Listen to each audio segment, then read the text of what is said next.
Assalamu alaikum students. Today is 14 July. It's time for counting. Okay, numbers, right?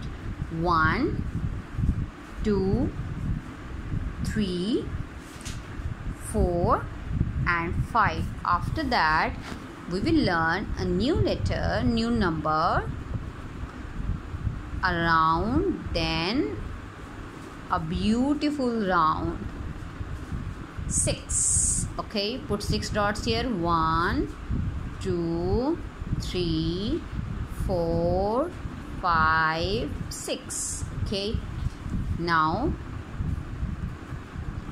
here must be dots.